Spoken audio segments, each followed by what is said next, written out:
I'm absolutely jazzed to be sitting here with you today. Thanks for having me. Pleasure. It's only Masterpiece. Hey.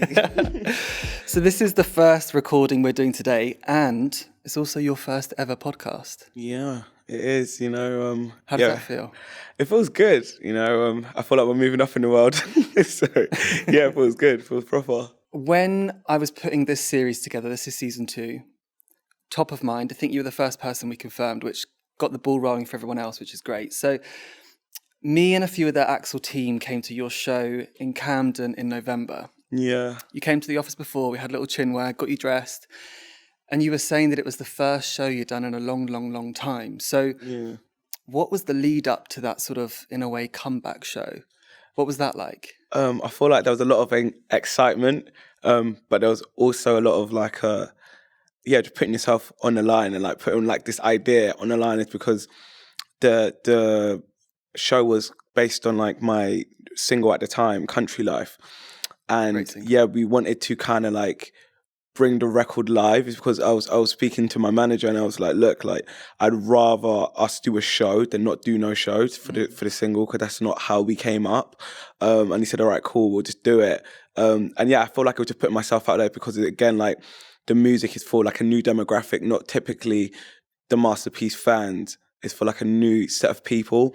I was a bit kind of worried that, will the tickets fly? Will people buy them? And it sold out in a week and a bit, which was good. Which is something for me that I was in the back of my mind. I was like, okay, I really want this to kind of, there was just a lot riding on it. I feel obviously, at the time, I was stressing. I'll keep it real, but there was a lot of build up. Well, the room was full. Yeah, it was crazy. And I don't know if you can tell, but I'm not much of a mosher. Yeah. But people were moshing there. Yeah. I was at the back looking on woo! But people really go for it. Yeah, they mean it. I feel like if you're coming to an MP show, that's that's standard. We just got to get on it, I feel. And I just made that music for that setting. So it just felt good having to perform it and people see it and be like, yeah. People loved it. Yeah, people loved it. But you were filming something else that night as well. Yeah. So there was a camera moving around. Was that for Veronica? That was for Veronica and Groundhog Day. Okay. Which we both shot, which came out really good. We thought kill two birds with one stone, Why not? Kind of do both. So it was stressful. Wouldn't do it again. Wouldn't do a show and a video on the same day. But it was a good experience. So, I bet. So when I first listened to your music a while ago, it took me to a few different places. I mean, I grew up listening to, on my way in, to school, in high school, in the car, Kate Nash, Arctic Monkeys. My older sister, who's 18 months older, would always play that. So by proxy, that kind of was the soundtrack to my teenage years. So I know those artists are big references of yours. Yeah. And you've spoken before about growing up with almost two different friendship groups. You had one side that were into Skepta and grime and hip hop. Yeah. And then you had the other friendship group who were the Kate Nashes of the world and Bastille. So how has that informed your music and your sort of sonic blueprint today, having those two sides? I feel like both sides complement each other. I feel like it's mad because I was watching this interview. Alex Turner was talking about how they made AM, the album, and he was saying that he took a lot of influence from R&B and hip hop. And I feel like to be a true musician, you really got to kind of listen to both sides of things because it might tickle your brain a little bit. Bastille, I listened to Bastille when I was growing up a lot. Just a lot of bands that I was really into, Arctic Monkeys, Block Party, etc. But then obviously a lot of my friends. So in Surrey, where I live, it's it's quite it's middle class, right? So there's parts of it where it's we're all kind of nice, clean and whatever, and then there's parts of it where it's just it's a bit hood. Do you know what I mean? So a lot of my friends were listening to a lot of gigs and Joe Black and Benny Banks and Johnny Guns and a lot of those type of people, which I was into, and also my older brother dabbled in that as well. Also a lot of Max B and a lot of Migos when they first dropped their mixtapes back in the day. That was what we were listening to at home.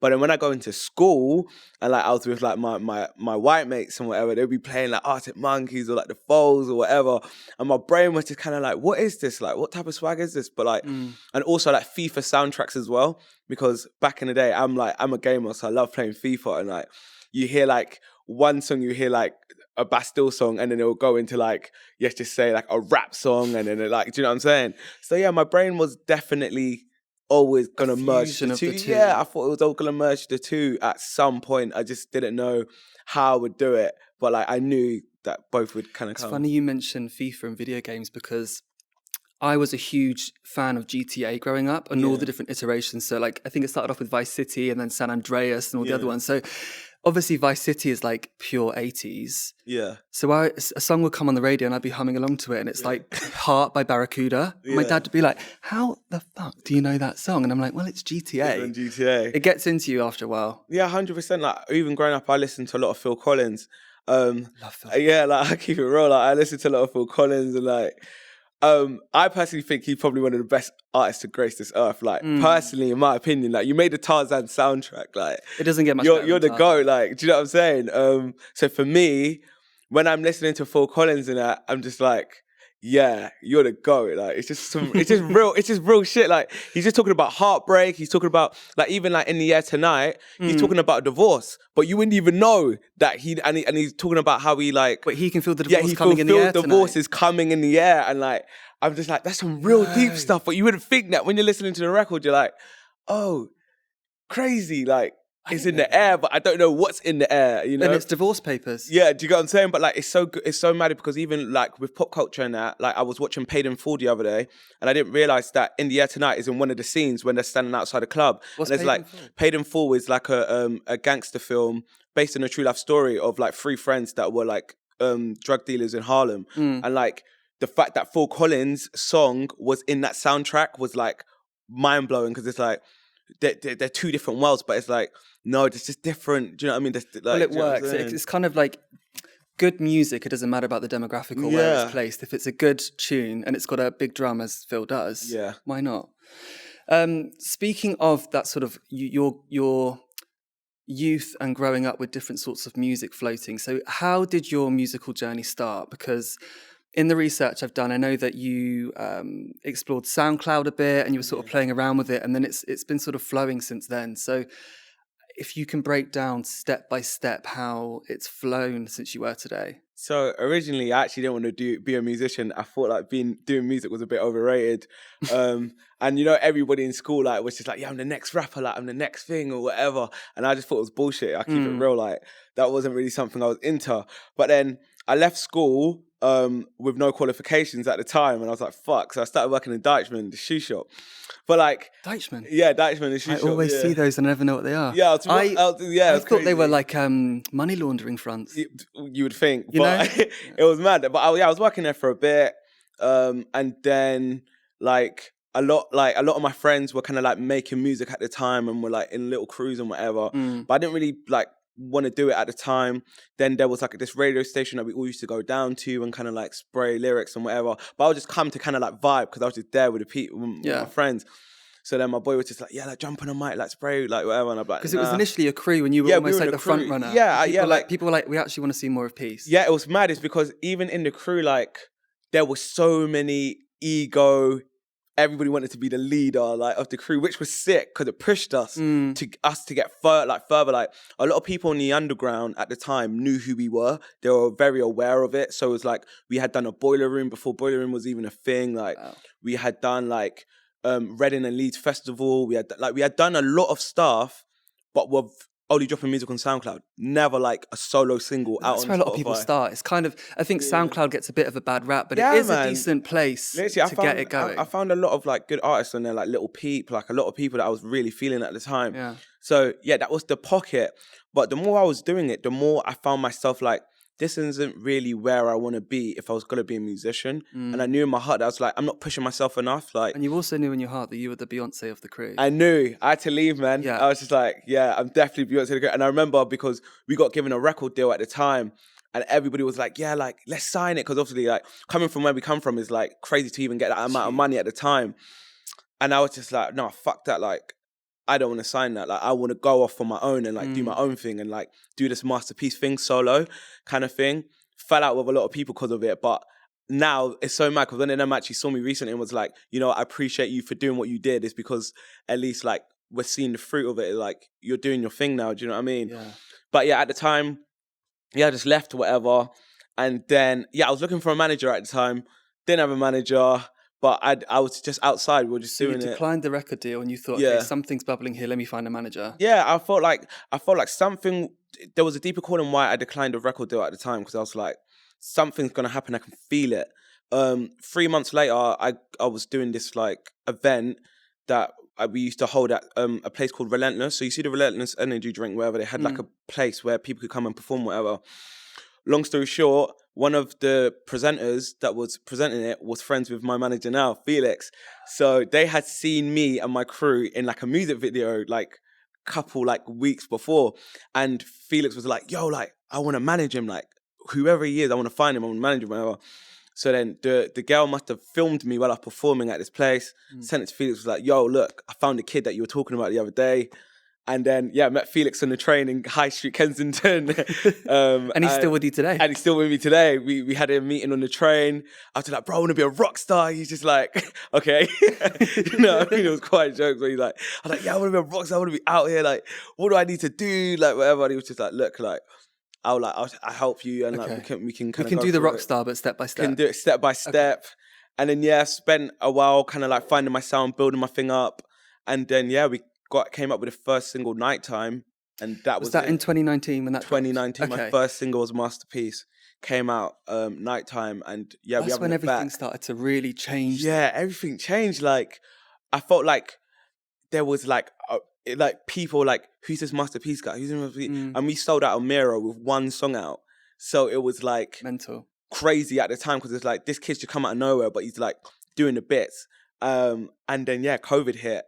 And then, yeah, we were just like, ooh, okay. So we were just so you had the Omira 2019, but don't tell 2020. me. Oh, 2020. Wait, so that's why the Camden one was your first one in a while? No, so it's mad. We had COVID, whatever, and then I went on tour when we finished COVID, Hoxton and whatever, did that. And then I feel like you did Reading and Leeds as well. Yeah, we did Reading and Leeds. Yeah. Like, we did a few bits, but then for this new sound that I was going for, this was like the first show back. Okay. Being like, yo, everybody take me in, when I've been off the radar for like 8 months. Okay. Do you know what I mean? So that's natural to have that sort of like. Yeah, I was worried. I'm not gonna lie. In my head, I was like, if this doesn't work, I don't know what we're gonna do. Like, but same with the Omira gig, people come out in full force. Yeah, they came out. I was so surprised. Like, it was Roadblock. And yeah, I was just like, people that didn't have a ticket were trying to get in. It was crazy, like chaos. But I was like, yeah, this thing's gonna work. Like, in my head, I was like, this is gonna work, 100%. Speaking of the fans, the landscape for music has changed a lot. You know, I feel like if you're not on TikTok, a lot of industry people or even the labels think you just got to do it. So, thinking about how you build and nurture your fan base and how you stay connected, say if you go a couple of months without a show. How do you go about that? Is it more natural? Is it less thought out? I'm not gonna lie, I was panicking. I'll keep it real. Like, I think because we did a lot of groundwork at the beginning, so people are aware of me.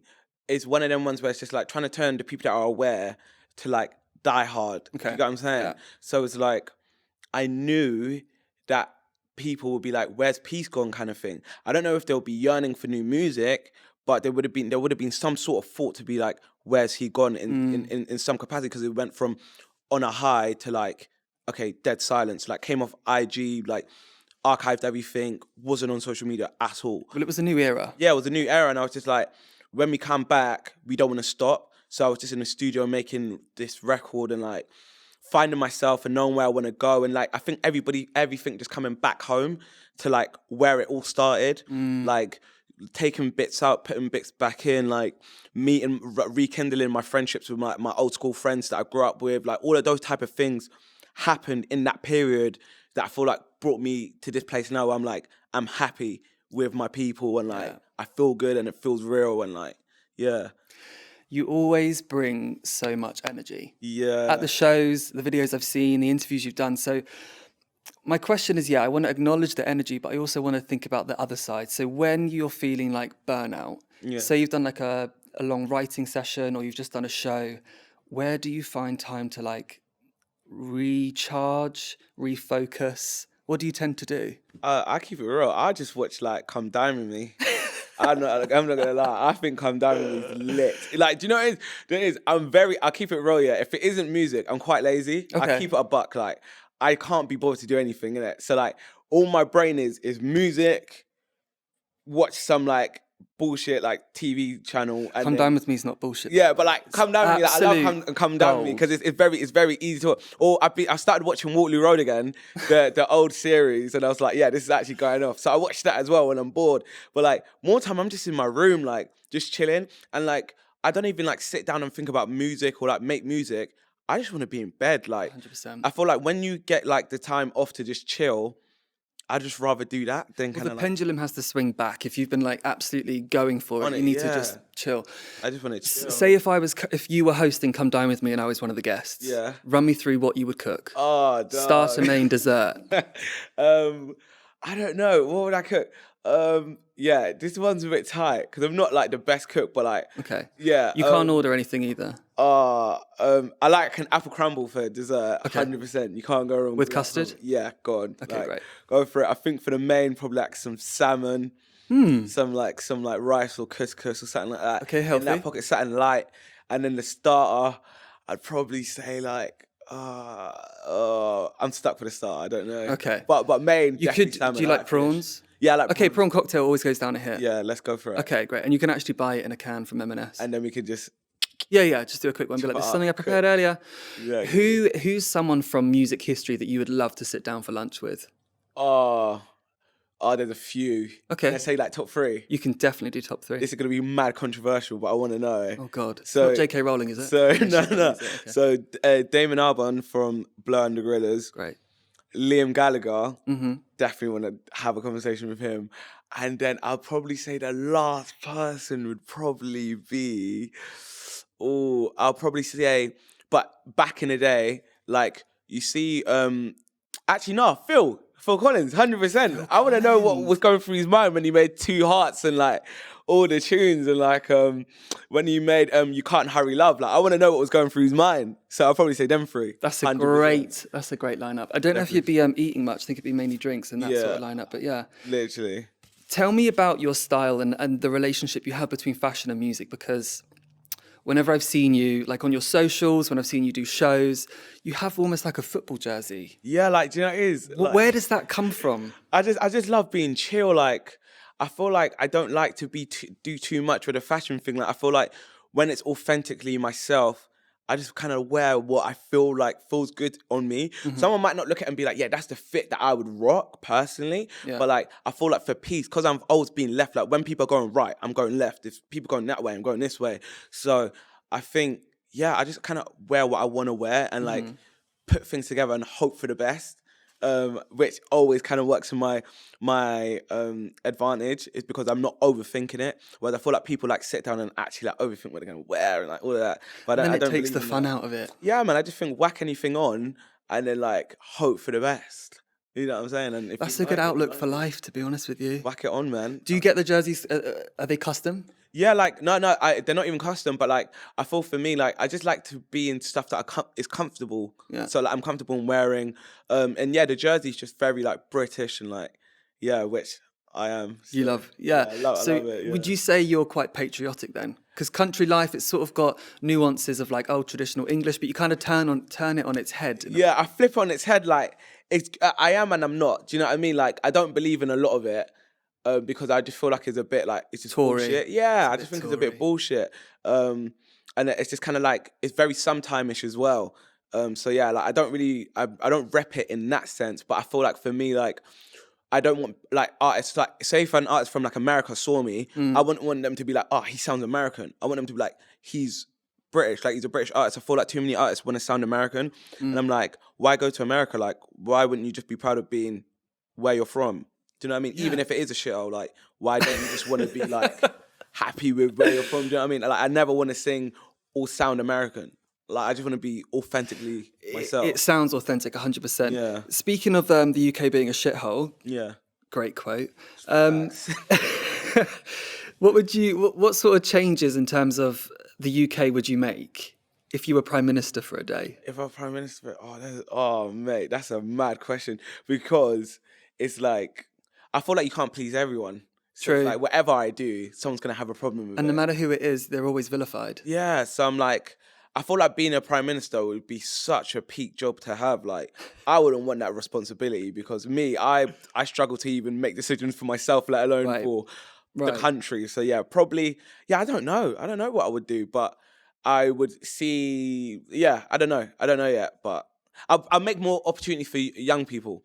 I don't feel like there's enough opportunity for young people. I feel like we're all kind of like, especially after COVID, we just got slapped in like the world and just being like, yeah, just crack on with it. And it's just like, I feel like, yeah, young people are really kind of like going through it in like every capacity, like mental and like, yeah, I just feel like if there's anything I could do would be do more things or like create more opportunities for young people.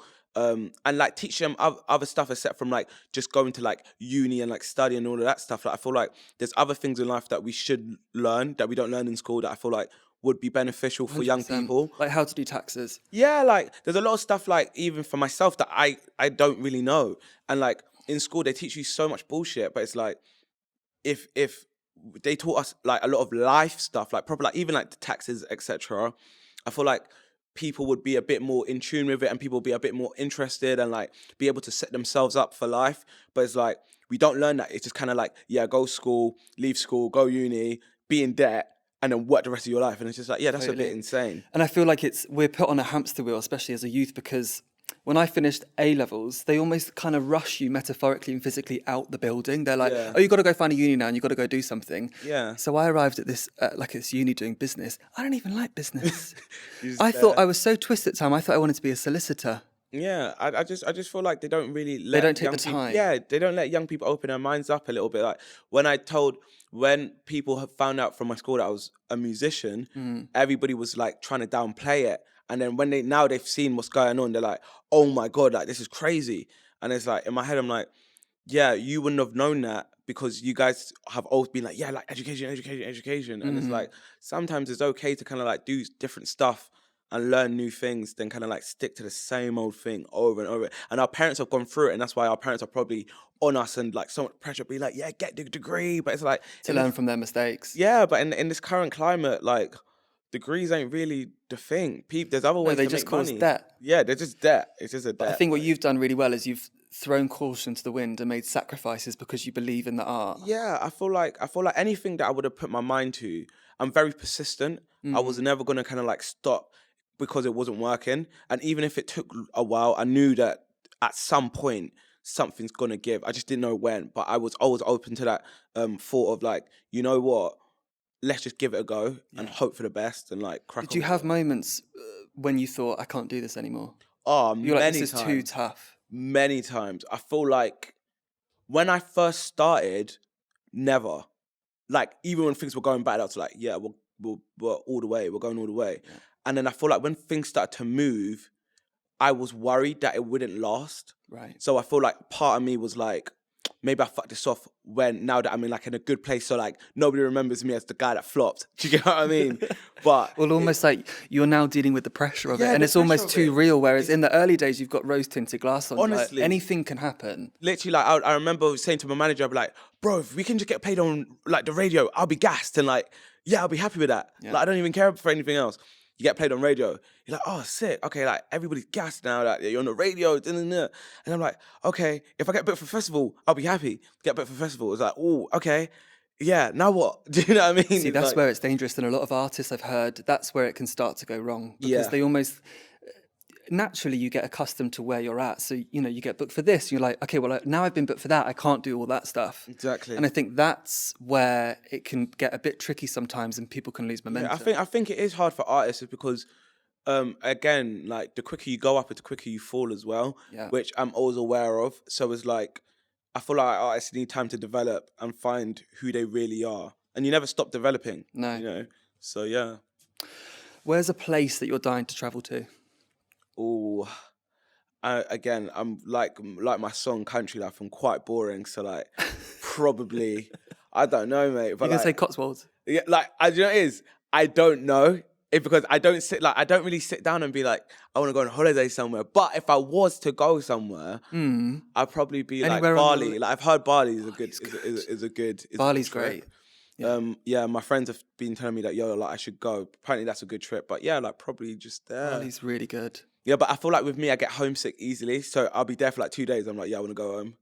Like, I'm just that type of person. Like, once I'm there, I'm like a bit over it. And I'm like, all right, Right. cool. Can we go home now? Especially if it's Bali and it's like a 14-hour flight. Yeah, I can't stay in a place for too long because I get like, I just miss Surrey. Do you know what I mean? Sorry. So So you grew up in Morden, is that right? yeah, Do more, you know, well, yeah, yeah. I used to go go-karting in Morden. Come on, man, original. I'm a Pearly boy, and God knows where it is now or if it's even still going, but my dad found this place where you could either quad bike or go-kart for £1 a minute, That is which in hindsight sounds crazy, but I think this was pre-recession. so that was So every Saturday I'd be getting my life on a quad bike that, but in that's what I'm saying. Morden. That's the life. That's the life in Surrey. I would say like you just kind of like you're just doing what you want to do, and like everybody, and also everybody knows each other.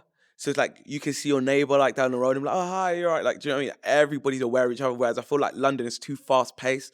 Hence why I made country life because I was like, I just want to be in Surrey.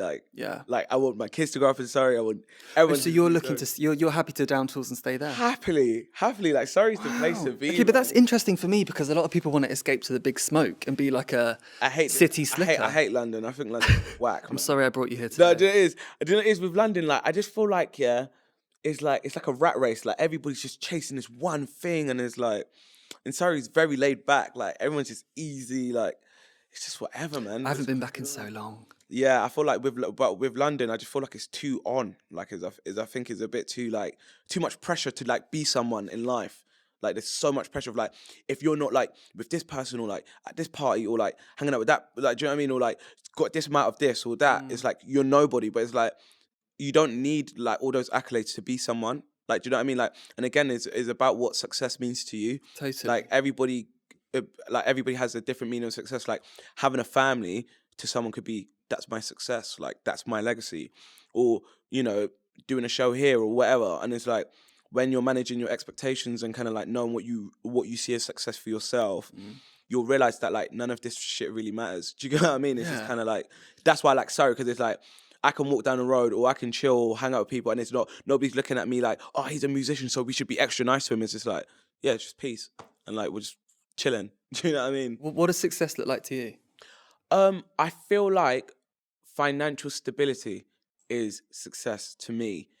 I feel like once you feel like you can like look after yourself and like provide for yourself and like the people around you, I feel like that is, and also I feel like like waking up to live another day success because like we take breathing like for granted. It's like just being here, like we take it for granted in the sense of like yeah I just wake up in the morning, but it's like some people don't wake up. Do you know what I'm saying? And it's like for me just breathing and being here and being like alive personally to me that's more success than anything else. Than Sounds kind like of you practice a lot of gratitude. yeah, I just feel like you have to. It's because it's like we take this life for granted. It's like just a lot of things that we shouldn't complain about or shouldn't be like sad about. It's like we just sit down and be like, oh, what's up? But it's like there's so many people that don't really have that in their life or like feel like, yeah, I don't know. Like for me, I try not to be ungrateful for a lot of things. I just try and think like I'm lucky enough to even be breathing. So like, let's just get on with it. And you've worked really hard for where you are today. Yeah, you could say, yeah, Oh, I have. come on. Yeah, I have. I really have. But obviously, like, yeah. But I feel like there's more work to be done, innit? But like, Always, for yeah. where we are, yeah, like I feel good, like I feel positive. I feel like, yeah, like I feel blessed. So I Great. can't complain. Before we wrap up and on that note, what's your outlook for 2023? So what direction is the music going to take? Because you strike me as someone who loves the art of reinvention. Yeah. What sort of avenue sonically, show-wise, what's it looking like? So it's so mad. After this, I'm going to make the debut album. So like, it's actually the first session of the debut album. So like, I know where it's gonna go. It's gonna be very, again, like kind of like Peace of Mind EP. It's gonna be very indie and very kind of like straight up and like different and a bit left. Yeah. And then like yeah, probably tour it next year. And yeah, just kind of like yeah, it's gonna be very straight up, and I feel like it's gonna be very alternative as well. So it's like great. if you really like that alt shit, then like it's a bit of you. I kind of have an idea of how I want the songs to sound and the sonics. I want it to be loud. Like I want people to be like, "Oh, this is a bit too much," because that's when you know it's a bit of a heater. So yeah. So the session you're doing today, is that the first time you're putting pen to paper? Are you bringing for the album. Yeah. Yeah, so like, yeah, this is more or less the first time we're gonna sit down and with my producer and kind of like Play around with it. figure out what the album's gonna sound like and what it's gonna be. Wow. So I'm looking forward to it. I think could be a good turnout. Amazing. Yeah. Thanks so much for sitting down for Thanks Axel for having Arigato me. Talks. It's been a Appreciate pleasure. Thanks, peace. Thanks.